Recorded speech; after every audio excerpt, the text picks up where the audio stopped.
Hi there, welcome.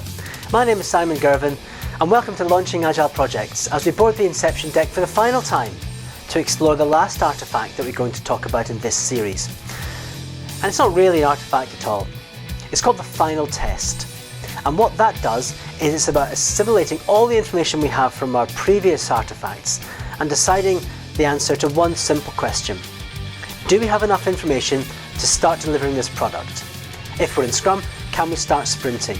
Can we do sprint 1? Can we spend 1, 2, 3 or 4 weeks delivering an increment of value to our customers that they can use?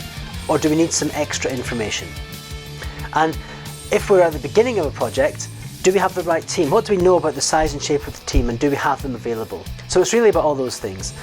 What I found this very valuable for was when I wanted to start projects and I didn't necessarily know the right size and shape of the team. Doing the Inception Deck gave me some real confidence that I knew what we would need to deliver the value, but it wasn't always the case that those people were available straight away.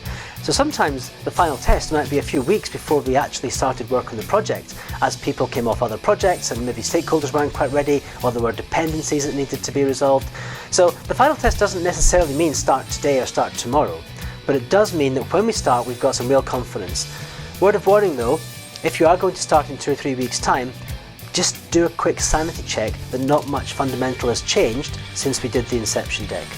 A lot can change in a short time, and if you set off on the wrong path because you've missed a strategic change or you've missed some directive, then you're going to be heading off on the wrong path, and nobody wants that. So a quick sanity check. One thing also worth mentioning is the Inception Deck doesn't have to be a lot of effort.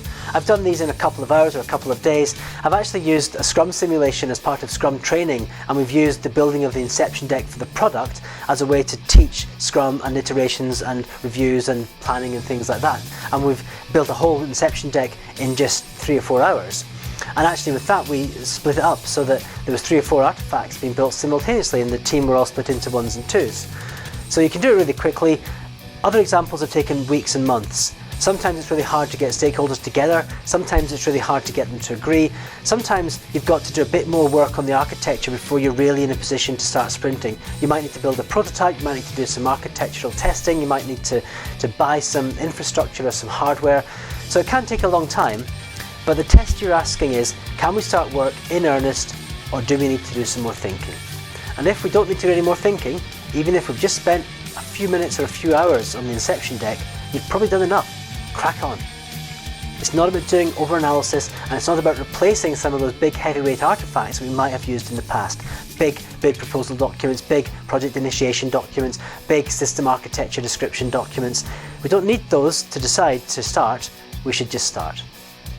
So that's the final test, drawing together everything we've done in the Inception Deck. Whether or not we've done every single artifact, it doesn't matter. If we can answer the question before we finish them all, we're still answering the question. But most of the artifacts, if not all of them, do have value and don't need a lot of time. So it's really worth being really certain you won't get value from one of the artifacts before you decide to ditch it. My recommendation, don't ditch them, try them out, and if you consistently feel you're not getting value from one of them, then ditch it.